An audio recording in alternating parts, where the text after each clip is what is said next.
Welcome to healthandfitnessover40.com. My name's Stuart Stone. We're down here on the beautiful Sydney Harbour.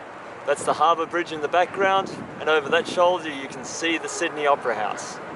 What a gorgeous place to be, and what a beautiful time to be alive. Now today, we're going to have an episode of Logic Bombs with Stu. That's me. And today, we're going to talk about the myth and fallacy of eating dairy and drinking cow's milk. So let's get down to it. Now, a lot of our videos involve a lot of the research, and you know what? When we get to the chase, when you look at the research regarding cow's milk, there is no dietary requirement for it. In fact, I'll put the link down below in the description that shows that.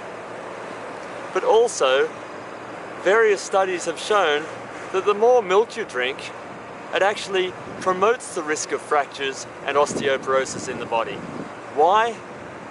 Because drinking milk is acidic and it leaches the calcium out of your body.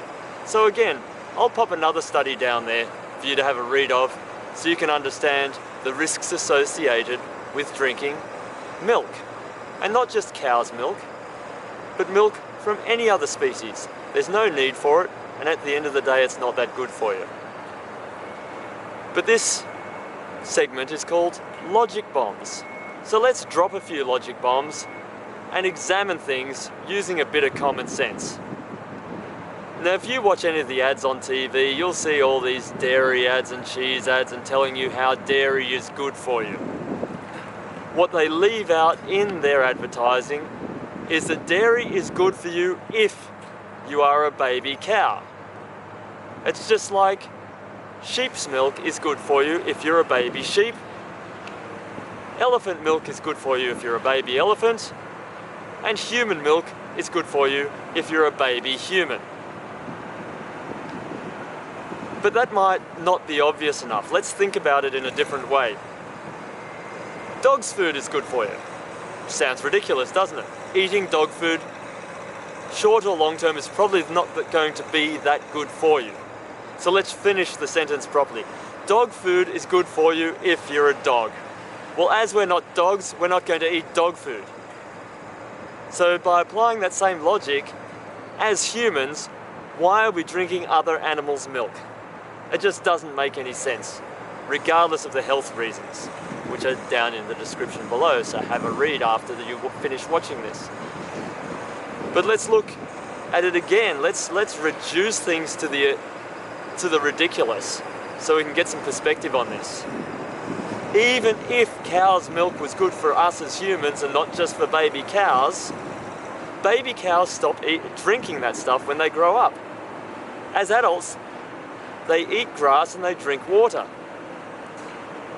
Yet the media would have you believe, and the bro science, or just the scientific fallacies out there and misinformation would have you believe that even though cows only require that as a baby, humans only require human milk as a baby, but adult humans require cow's milk as an adult. Well, that just doesn't make sense. It's ridiculous, it should be chucked out the window, but again, I love taking things to their ridiculous conclusions just to prove a point. So let's suspend the disbelief for a second. Let's assume that milk is important for us even when we're adults. Now, if milk was important for us as adults, wouldn't the milk of our own species be better for us than the milk from some foreign species? Makes sense, right? But let's think of it this way. I am not going to take my mother around with me everywhere I go, and whenever I get thirsty, ask her to pop her boob out of her top so I can have a go at it, so I grow up healthy and strong, even though I'm already an adult. And she's not going to get her mum to follow her around so she can have a go at her mum's breast and get some milk. And we couldn't do that anyway because my nana was 99 and died. So let's again reduce it and take it even more ridiculous. Now that my mother's mother is no longer with us, how's she meant to get her human milk to keep her healthy as an adult human?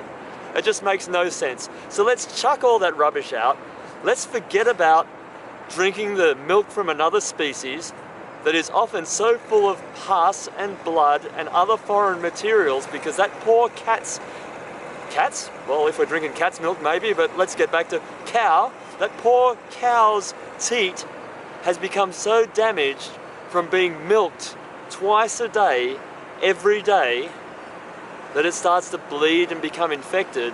And then we need to cook our milk, in other words, homogenize and pasteurize and filter it and do all weird and wonderful stuff to it, just so it's fit for human consumption. But we know from the research that we drink that long term, our risk of not only osteoporosis, brittle bones, goes up, but various cancers and other diseases go up along with it. And again, I'm going to drop you some references in the description down below. Now, if you're ready to let go of media fallacies that have no basis in scientific fact and that aren't good to you, and you want to become better informed, well, how about you click on the red apple heart up top there and subscribe to our YouTube channel, as well as going down into the description and clicking on our Facebook page link and then liking our page. And while you're at it, go to healthandfitnessover40.com. There's a link in the description box again. Click on that and get your free copy of 3 simple steps that can save your life.